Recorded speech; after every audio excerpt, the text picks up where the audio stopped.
Voilà, plus connu pour l'ensemble des bailleurs et de leurs locataires sous l'acronyme d'IRL, l'indice de référence des loyers s'enflamme. Que faire pour endiguer cet emballement? La réponse est avec notre invité sur le plateau, Nicolas. Bonjour Roselyne Conan. Bonjour. Bienvenue sur le plateau de la Cotimo. Vous êtes directrice générale de l'ANIL et avec vous, on va essayer de comprendre si cet IRL, indice de référence des loyers, est encore d'actualité aujourd'hui. Alors, on peut peut-être commencer avec un chiffre, l'indice de référence des loyers au premier trimestre 2022 qui fait un bond plus 2,48%.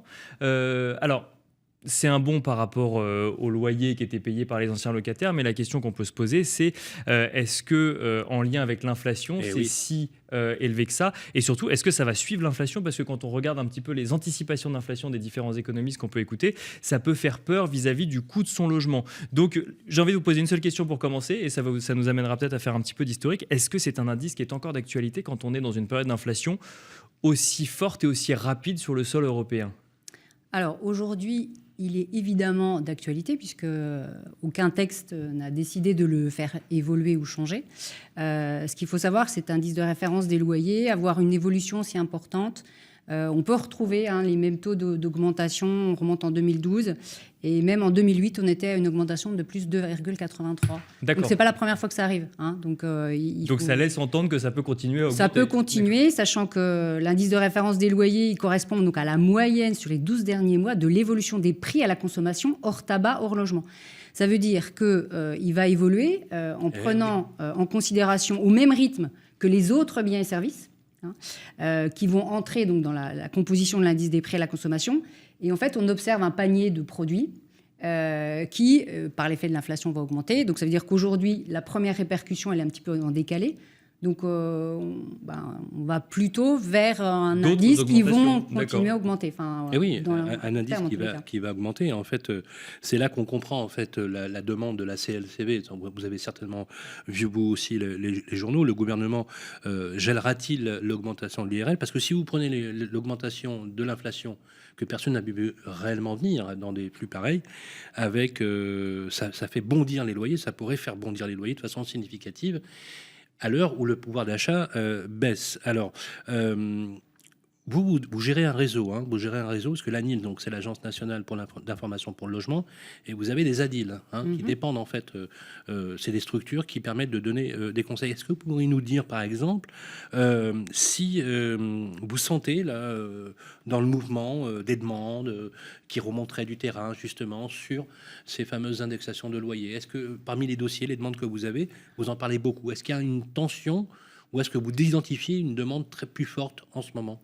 Alors, ce qu'il faut savoir, c'est que sur les plus de 900 000 consultations que l'on délivre chaque année, la moitié relève des rapports locatifs, puisque le logement, c'est un sujet qui est... Voilà. Alors, rapport locatif, c'est plus large que ça. C'est le loyer, ça peut être le congé. Bien sûr, on reçoit plus de 100 000 bailleurs. Ah oui, bien sûr. Oui, parce qu'on a toujours tendance à croire que les ANIL et les ADIL, donc les ADIL sont souvent réservés aux consommateurs, c'est-à-dire aux... Pas du tout. C'est-à-dire qu'en tant qu'investisseur, vous pouvez venir nous voir pour avoir des informations sur le Pinel, pouvoir comprendre comment on défiscalise avec le dispositif de Normandie. Trouver des baux adaptés, par exemple. Trouver des baux adaptés. Vous êtes copropriétaire et vous avez envie de vous lancer, vous avez envie de devenir membre du conseil syndical. Et vous aimeriez savoir comment ça fonctionne, vous pouvez venir voir votre ADIL. Vous avez un projet d'achat immobilier. Vous dites, oh là là, le prêt à taux zéro, ça me parle, mais je ne sais pas trop comment ça fonctionne. Est-ce que je dois aller voir ma banque? Est-ce que je dois aller voir une banque en particulier? La rénovation énergétique, bien évidemment. Comment se combinent justement à la fois les aides à l'achat, à la rénovation, mais les aides nationales et les aides locales, puisqu'on recense l'ensemble des aides des collectivités territoriales, qu'elle soit pour l'accession à la propriété ou pour la rénovation. Et alors, sur ce sujet d'indice de référence des loyers, est-ce que J'en reviens à un autre sujet. Alors, j'en reviens à un autre sujet. Alors, évidemment, tous les sujets loyer, évolution de loyer, c'est des choses qui reviennent très régulièrement. Alors, vous dire qu'on a une avalanche de demandes, voilà, pas forcément. On a des demandes comme on en a tout le temps. Mais il y a une... Alors, je pense que les propriétaires bailleurs, aujourd'hui, sont plus inquiets sur les sujets de interdiction de mise en location, interdiction d'augmenter les loyers avec les références, avec les échéances qui sont devant nous. Aujourd'hui, voilà, les locataires viennent nous solliciter comme habituellement sur le sujet de l'augmentation. Et c'est aussi les locataires en difficulté qui viennent nous voir. Bien sûr. Ils sont déjà en impayés. qu'on va pouvoir accompagner. Que vous accompagnez avec Voilà. la commission de conciliation, le rapport avec les bailleurs éventuellement? Alors, on peut intervenir. Alors déjà, on va déjà faire un point de situation. Est-ce que vous êtes éligible aux aides au logement? Si l'impayé est constitué, peut-être mobiliser le fonds de solidarité logement, d'autres aides locales, puisque certaines collectivités territoriales distribuent des aides complémentaires. Donc, elles connaissent bien les différentes aides, puisque le FSL, ça peut être aussi des aides pour le paiement des énergies, les différentes factures. Donc, évidemment, pour les locataires qui sont déjà en impayé et qui voient leur loyer bondir, c'est évidemment un sujet. Est-ce que ce ne serait pas même souhaitable de se dire qu'à un moment, on arrête d'augmenter les loyers? Parce que, effectivement, si c'est indexé à l'inflation, mais donc, en fait, qui dit augmentation de l'inflation? Mais que dites-vous, Nicolas? On va se mettre tous les propriétaires sur le dos, là. Oui, mais c'est un vrai sujet. C'est-à-dire que d'un côté, il y a l'intérêt du propriétaire et de l'autre, il y a des sujets de logement. Ça veut dire que si c'est indexé à l'inflation et que mécaniquement, l'inflation amène une baisse de pouvoir d'achat de ceux qui ne sont pas propriétaires, est-ce qu'il ne faudrait pas à un moment limiter la hausse pour permettre aux gens de continuer à se loger? Alors, c'est pas moi qui vais répondre à la question parce que je suis pas encore ministre du logement. Mais non, mais en tout cas, c'est un questionnement qui est véritable quand on est sur, en fait, mois après mois ou trimestre après trimestre, on voit l'inflation augmenter. Donc globalement, on pourrait se dire, dans des moments d'augmentation aussi forte, on pourrait intervenir extérieurement à la loi du marché pour dire. C'est la tentation du gouvernement actuel, effectivement. Ce qu'il faut savoir, c'est que l'IRL tel qu'il existe aujourd'hui, il n'existe pas depuis des décennies. Il existe depuis 2008. Avant, on avait un autre IRL. Et puis avant, on avait la moyenne des indices du coût de la construction. Et avant, on avait d'autres systèmes. Donc évidemment, ça évolue dans le temps. Donc peut-être qu'il faut penser une évolution c'est vrai que si vous prenez l'inflation, que vous y appliquez effectivement le taux actuel de l'URL, qui n'est pas du tout conforme à l'inflation, ça peut représenter 1/5 de perte de revenus locatifs pour les bailleurs, en sachant que la plupart des bailleurs ont besoin éventuellement d'un complément de retraite, donc ça, puisqu'ils attendent aussi les loyers. Et puis il faut aussi rappeler que la plupart des bailleurs ont un bien éventuellement mis en location, donc on a quand même une perte. Justement, cette inflation aujourd'hui entraîne des baisses de pouvoir d'achat significatives, beaucoup plus que effectivement les années passées. Est-ce que justement dans vos dossiers vous accompagnez les personnes en difficulté? Est-ce que ce chiffre de personnes en difficulté, vous constatez une augmentation, ou est-ce que on est toujours sur un rythme équivalent de dossiers? Alors peut-être. Ou c'est peut-être trop tôt? Alors, je pense que là, c'est trop tôt pour mesurer l'effet, puisque finalement, le bon, il est quand même très récent. Il va concerner... sur les indices des mois précédents ou des trimestres précédents? Alors, en fait, pour vous rappeler comment on fonctionne, en fait, tout d'abord, il faut déjà, pour que la révision s'applique, qu'il y ait une clause dans le bail. D'accord, voilà. Ok. S'il n'y a pas de clause dans le bail, il n'y a pas de révision. D'accord, ok. Mais elle y est systématiquement, non? Elle y est très souvent. Oui, voilà. D'accord. Ensuite, vous rappelez que la révision n'est pas automatique. C'est-à-dire que si le propriétaire, et ça c'est récent, c'est la loi Allure, si le propriétaire ne la réclame pas, elle ne s'applique pas. Et si le propriétaire ne la réclame pas pendant 1 an, ça veut dire qu'elle est perdue et il pourra l'année suivante, donc à la date anniversaire ou à la date mentionnée dans le bail, calculer la révision du loyer. Alors, il ne peut pas faire d'effet rétroactif. Alors, 2 choses. Il y a, par rapport à la somme, effectivement, si dans l'année, il se rend compte qu'il a oublié de le demander, effectivement, il doit faire sa demande dans l'année. Le différentiel, pour réclamer ce différentiel, il a 1 an. Mais ce qu'il faut savoir, et ce qui n'est pas tranché par la jurisprudence, c'est un instant T, j'oublie de réviser. À T plus 1, je révise. Donc, je dois normalement réviser avec l'indice publié et celui de l'année d'avant. Je ne rattrape pas sur 2 ans. D'accord. La jurisprudence n'est pas encore stabilisée. Certains tribunaux disent qu'on peut revenir en arrière sans récupérer le différentiel de l'année d'avant.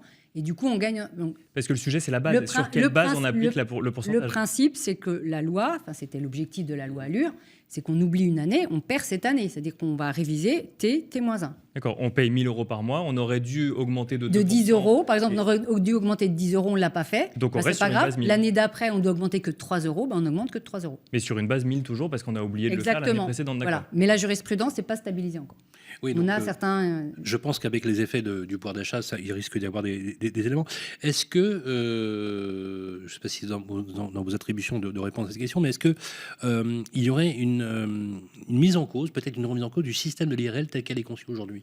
Ou est-ce que vous pensez, vous, qu'il y avait un recul suffisant dans le métier, pensez que finalement, qu'il a été adapté à la réalité? Ça a été le cas, puisqu'avant, il y avait l'indice du bâtiment de la construction. Ensuite, il y a eu un autre indice qui est venu le remplacer. Et enfin, depuis 2008, vous l'avez rappelé, l'IRL, il avait changé entre... Voilà. Est-ce qu'il est adapté à la réalité contemporaine, si je peux m'exprimer ainsi? Après, c'est un choix. C'est un choix de est-ce qu'on laisse les loyers augmenter, sachant que, on a eu du 2,83 en 2008. Donc, oui, tout à fait. Donc finalement, la période n'était peut-être pas la même, c'est-à-dire qu'on n'était pas dans les mêmes circonstances, on n'avait peut-être pas forcément les mêmes enjeux qu'aujourd'hui, mais on a eu des taux d'augmentation élevés. Aujourd'hui. Voilà. C'est effectivement, alors d'un point de vue investisseur immobilier, peut-être se dire que la question sera réglée puisqu'on a à terme, on a une loi sur le pouvoir d'achat qui va être annoncée après les élections, qui traitera vraisemblablement ce sujet. Alors, on a eu effectivement des associations qui ont proposé un gel sur un an des révisions. Après, il faut peut-être se poser la question, est-ce qu'on fait évoluer le choix de l'indice de référence, comme ça a déjà été fait dans le temps ? C'est possible. Tout est possible. Après, c'est le texte qui nous... Alors, il y a un autre enjeu qui est important, et ce sera notre dernière partie d'émission, justement avec vous, Roselyne Conan, c'est les enjeux majeurs de la rénovation énergétique. On ne va pas rabattre encore les chiffres, mais on est entré déjà dans le moratoire, dans le calendrier, à partir du 1er janvier 2022, puisque l'IRL, l'indexation ne s'appliquera pas aux étiquettes G, notamment F et G. C'est-à-dire qu'on entre déjà dans ce calendrier contraint qu'a défini le gouvernement, pour le rappeler, donc jusqu'à 2023, 2025 et 2034, pour arriver, entre guillemets, à, pas la neutralité carbone, mais tendre vers une neutralité carbone. Le sujet de la rénovation énergétique est un sujet qui est à financer. Le succès de France Rénovation, devenu France Rénovation, avec mon accompagnateur Rénov et ma prime Rénov, ont été un franc succès. On attend le décret encore. Mais quand on décortique sur le volume des dossiers, plus de 800 000 dossiers, je crois, on voit que les 2/3, c'est de la maison individuelle. Depuis toujours. Donc, ça veut dire qu'on n'a toujours pas réglé l'habitat collectif. Comment on peut aujourd'hui imaginer qu'avec ce calendrier, on puisse y arriver quand on sait aujourd'hui qu'on a une offre de location qui décroît en volume par rapport à une demande qui, elle, ne cesse de croître? Alors, je pense qu'il y a deux choses sur le sujet loyer et la rénovation énergétique. Il y a tout d'abord, cet été, la loi climat-résilience, qui finalement ne fait que étendre une disposition de la loi énergie-climat sur le blocage des loyers qui était en zone d'encadrement, qui maintenant est étendu à l'ensemble du territoire, où on ne pourra plus réviser, on ne pourra plus augmenter. Et quand on changera de locataire, il faudra qu'on applique le loyer de l'ancien locataire à partir du moment en F ou en G. Donc ça, c'est un sujet de j'ai du parc, je ne pourrai pas faire évoluer mon loyer. Et puis après, on a les autres échéances où je ne pourrai plus mettre en location du tout. Donc 25, 28 et 34. Exactement. Donc là, c'est deux sujets. Donc on sait que le parc locatif est majoritairement dans le parc collectif. Et on sait que la copropriété, c'est un outil qui prend un peu de temps pour prendre les décisions, pour faire réaliser les travaux. Après, le texte a prévu des exceptions. C'est-à-dire que si le copropriétaire a fait l'ensemble des démarches pour faire voter la réalisation de travaux, mais que ça n'a pas abouti, on ne pourra pas effectivement... ça ne pourra pas lui retomber dessus. Il n'y aura pas d'effet, le juge ne pourra pas le contraindre à faire les travaux puisqu'il n'est pas maître là. Et puis, sur certains bâtiments où finalement le coût des travaux dépasse un niveau, je dirais, raisonnable. Donc, on a quand même des cas d'exception qui sont prévus. Il n'empêche que... Et on finira évidemment, on n'a plus de temps. Voilà, il n'empêche que c'est un vrai sujet, le parc locatif, les bailleurs, la mise en conformité avec les normes de décence, puisque c'est vrai qu'intégrer la performance énergétique dans les normes de décence, c'est un véritable enjeu. On a voulu motiver les bailleurs à réaliser les travaux. Donc sachez que le réseau des ADIL est présent pour justement accompagner les bailleurs, parce qu'il y a des choses à faire, il y a des choses qu'on peut déduire de ces revenus fonciers, il y a des choses que l'on peut mobiliser, différentes aides que l'on peut mobiliser pour faire réaliser les travaux. Et puis, il y a des choses qu'il faut faire dans un certain ordre, des travaux en milieu occupé, il y a des préavis à donner, il y a de l'information en préalable, etc. Mais on est là aussi pour répondre, donc comme on le disait tout à l'heure, on n'est pas là que pour répondre aux locataires, on est là aussi pour répondre aux bailleurs. Et c'est ça qu'il faut retenir aussi. Merci beaucoup, Roselyne Conan. C'est malheureusement la fin de cette première partie d'émission. Et quant à nous, on se retrouve tout de suite dans l'Expert Immo.